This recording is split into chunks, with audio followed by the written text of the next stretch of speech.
नमस्कार दर्शकों, मैं हूं ऐश्वर्या कपूर और आप देख रहे हैं मेरे साथ पूछता है भारत।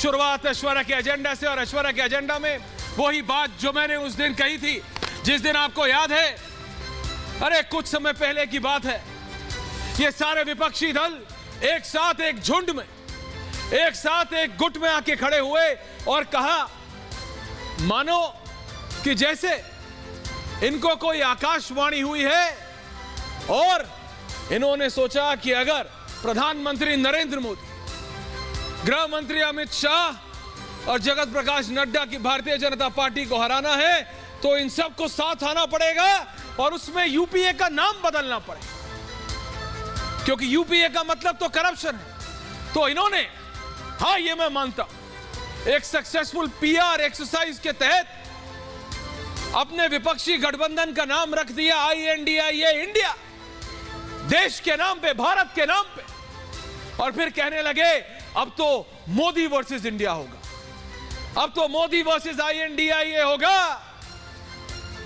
इनके प्रवक्ता आने लगे, देखो ये बीजेपी वाले अब इंडिया नहीं ले सकते नाम, क्या क्या नहीं बोले जा रहे। मैंने तब भी कहा था कि बहुत जल्दी हो रहा है। इंडिया गठबंधन जो नाम दिया इन्होंने, ये सोच के कि देखो इससे बढ़िया तो कुछ हो नहीं सकता कि मोदी वर्सेस इंडिया कर दो। इन्होंने एक ऐसा पूरा समीकरण बिठाने की कोशिश की कि देखो अब तो ये हो जाएगा। लेकिन उस दिन भी कहा था मैंने कि क्या सचमुच कांग्रेस और आम आदमी पार्टी एक साथ आ सकते हैं? क्या सचमुच सपा और कांग्रेस एक साथ आ सकते हैं? क्या सचमुच तृणमूल और CPIM और कांग्रेस एक साथ आ सकते हैं?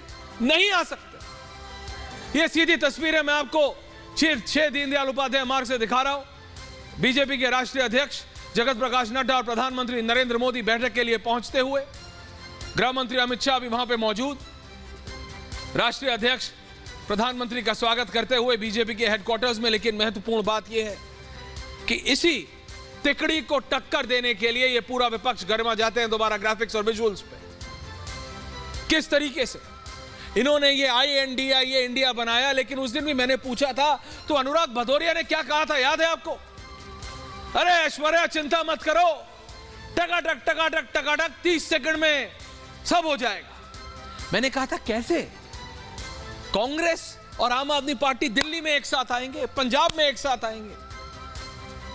कैसे अखिलेश यादव कांग्रेस को 30 सीट देंगे? कैसे तेजस्वी यादव राहुल गांधी को बिहार में 30 सीट देंगे? कैसे ममता बनर्जी राहुल गांधी को बंगाल में 30-35 सीट देंगी? कैसे शरद पवार महाराष्ट्र में, खैर शरद पवार की तो सिचुएशन अलग है, उनकी तो अपनी पार्टी चली गई, कोई भी और अपने प्रदेश में कैसे देगा? तो बोला यार तुम क्यों चिंता करते हो, तुम पत्रकार हो, तुम रिपोर्ट करो, ब्रेकिंग न्यूज मिल गई करो। मैंने कहा था लेकिन क्या आप जनता की आंखों में, आपकी आंखों में धूल झोंकने का काम कर रहा है विपक्ष? क्या सचमुच कभी भी आम आदमी पार्टी और कांग्रेस एक साथ आ सकते हैं? नहीं। और ये एक रियलिटी, और अगर आते हैं तो ये दोनों की आइडियोलॉजीज के खिलाफ होगा। It will be an unnatural alliance. आज यही हुआ। आज सुबह कांग्रेस के दिल्ली प्रदेश के वरिष्ठ नेता आए और बोले कि हम दिल्ली में 7 सीट लड़ेंगे, सांसदीय की 7 सीट कांग्रेस लड़ेगी। किसके खिलाफ लड़ेगी मुझे बताइए? कांग्रेस और आम आदमी पार्टी क्या एक साथ आ रहे हैं? नहीं। उन्होंने कहा कि कांग्रेस 7 सीट लड़ रही है आम आदमी पार्टी के खिलाफ, और उन्होंने यहां पे रुके नहीं। कांग्रेस के दिल्ली प्रदेश के वरिष्ठ नेता ने कहा हम अरविंद केजरीवाल को हराएंगे, यह कांग्रेस के नेता ने कहा। और इसके बाद जब आम आदमी पार्टी के नेता से पूछा गया तो उन्होंने कहा, बहुत ही मीक रिस्पॉन्स, यानी बहुत ही एक दबा हुआ रिस्पॉन्स आया, हमारा राजनीतिक कमेटी डिसाइड करेगी कि हमें क्या करना है। क्या करना है? आम आदमी पार्टी की तो, आम आदमी तो पार्टी ही बनी थी ना, आंदोलनकारियों से पार्टी बनी थी कांग्रेस के अलेज्ड करप्शन के खिलाफ। जब यह सवाल मैं डिबेट में पूछता हूं तो इधर उधर उधर इधर लेफ्ट राइट हो जाता है, कभी यह क्लियर जवाब नहीं मिलता, क्लियर कि कैसे आम आदमी और कांग्रेस एक साथ होंगे। क्या अखिलेश यादव कभी भी कांग्रेस को 25 सीट देंगे? अगर मेरी माने तो अखिलेश यादव जैसा राजनेता ये जानता है कि कौन सी सीट जीतने के लायक है और कौन सी सीट हारने के, वो कभी नहीं देंगे। राहुल गांधी के नेतृत्व वाली कांग्रेस को 25 से 30 सीट, क्या नीतीश कुमार देंगे? क्या तेजस्वी यादव देंगे? नहीं दे सकते। क्या ममता बनर्जी देंगी? नहीं दे सकती। They can not give, they are all mass leaders. ये सब अपने अपने क्षेत्रों के बड़े नेता हैं। हाँ है, इनकी टक्कर सीधा बीजेपी से है। हाँ है, और उनको मालूम है कि अगर अब इन्होंने उसमें से भी अगर एक बड़ा धड़ा दे दिया कहीं तो क्या करेंगे। इसीलिए मैंने कहा था ये जो INDIA के नाम पे ये एक अच्छा PR गिमिक हो सकता है, अच्छी PR एक्सरसाइज हो सकती है, लेकिन ऑन ग्राउंड इसको साथ में कैसे लेके आएंगे।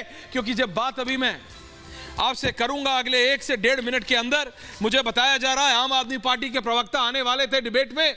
मैं अपनी गेस्ट टीम से पूछ रहा हूं कि आ रहे हैं अभी भी कि नहीं, क्योंकि लास्ट मिनट में कुछ चेंज हो रहा। तो जरा सुनिए, साल 2014 में बीजेपी का 46.4% वोट था दिल्ली में, कांग्रेस का 15.10 और आम आदमी पार्टी का 32.9, यानी 33% मोटा मोटा। तो बीजेपी का 46.4, बीजेपी का 33 और कांग्रेस का 15। तो अब कांग्रेस कह रही है कि हम सातों में लड़ेंगे। तो आपकी किससे लड़ाई होगी? बीजेपी और कांग्रेस दोनों से, बीजेपी और आपसे दोनों से। आप वोट किसका काटोगे? आपका काटोगे। जो कभी आपका वोट काटती थी अब आप उसका वोट काटो। तो साथ कहां है? विपक्ष साथ कहां है? साल 2019 में सुनिए, बीजेपी का वोट बढ़ के 56% हो जाता है, कांग्रेस का 22.5 बढ़ता है, कांग्रेस का भी, और आम आदमी पार्टी का वोट घट जाता है। यह सांसदीय का इलेक्शन है, इसमें कांग्रेस कह रही है इसीलिए हम तीनों में लड़े, हम 7 सीट लड़ेंगे। तो आप किसका नुकसान करोगे? आम आदमी पार्टी का। तो क्या आम आदमी पार्टी अपना यह नुकसान होने देगी? क्या होने देगी? आज की तारीख में दिल्ली के सांसद अगर आप देखें, दक्षिण दिल्ली से रमेश बिधूड़ी है, पश्चिमी दिल्ली से परवेश वर्मा है, उत्तर पश्चिमी दिल्ली से हंसराज हंस है, पूर्वी दिल्ली से गौतम गंभीर पूर्व क्रिकेटर हैं, नई दिल्ली से मीनाक्षी लेखी हैं, MOS-MEA भी हैं, उत्तर पूर्वी दिल्ली से मनोज तिवारी हैं, चांदनी चौक से डॉक्टर हर्षवर्धन है। और ये 7 सीट भारतीय जनता पार्टी के पास है, ना आम आदमी पार्टी के पास और ना कांग्रेस के पास। और यही फ्रस्ट्रेशन है जो इन दोनों को साथ में भी लाती है, और यही एक कारण है जिसकी वजह से ये दोनों अलग भी हो जाते हैं।